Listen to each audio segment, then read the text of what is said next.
Breaking news చూస్తున్నాం. నేడు తెలంగాణకు కాంగ్రెస్ అగ్రనేత రాహుల్ గాంధీ రానున్నారు. సాయంత్రం 5:30 శంషాబాద్ చేరుకోనున్నారు రాహుల్ గాంధీ. చాపర్లో వరంగల్ వెళ్లనున్న రాహుల్ గాంధీ అక్కడ ఓ ప్రైవేట్ కార్యక్రమంలో పాల్గొనున్నారు. అనంతరం వరంగల్ నుంచి రైల్లో చెన్నై వెళ్లనున్నారు రాహుల్ గాంధీ. ఇక రాహుల్ గాంధీ పర్యటనకు సంబంధించి మరింత అప్డేట్స్ అందించేది మా ప్రతినిధి ప్రతాప్ సిద్ధంగా ఉన్నారు. ప్రతాప్. ఎస్ బలరాం, ఈ రోజు రాహుల్ గాంధీకి ఏఐసీసీ అగ్రనేత, లోక్సభలో ప్రతిపక్ష నేతగా ఉన్న రాహుల్ గాంధీ రోజు తెలంగాణకు రాబోతున్నారు. అయితే తెలంగాణకు వచ్చే అంశానికి సంబంధించి ఇప్పటి వరకు కాంగ్రెస్ పార్టీ వర్గాల్లో చాలా సీక్రెట్ గా మెయింటైన్ చేశారని చెప్పొచ్చు. అయితే ఆల్ ఆఫ్ సడన్ గా ఈ రోజు సాయంత్రం ఆయన అయితే హైదరాబాద్ కు రానున్నారు. సాయంత్రం 5:30 శంషాబాద్ ఎయిర్పోర్ట్ లో ల్యాండ్ అవుతారు.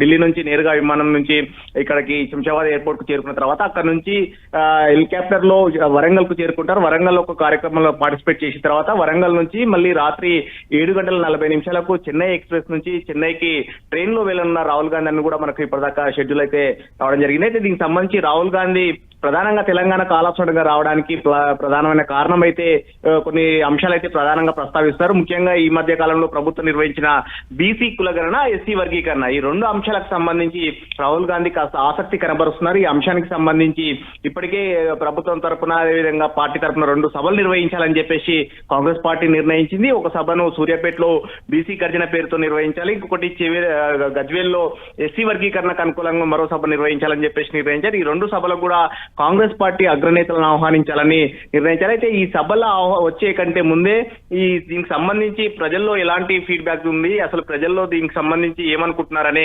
విషయాలు తెలుసుకునేందుకు స్వయంగా రాహుల్ గాంధీ రంగంలోకి దిగారని చెప్తున్నారు. ఈ 2 అంశాలకు సంబంధించి తెలుసుకున్న తర్వాత రైల్లో వెళ్లేటప్పుడు రైలు ప్రైవేటీకరణ అంశానికి సంబంధించి కూడా ప్రయాణికుల నుంచి అభిప్రాయాలు కూడా తీసుకునే అవకాశం ఉందని కూడా కాంగ్రెస్ పార్టీ వర్గాలు చెప్తున్నాయి. Balaram. Right, thank you Pratap.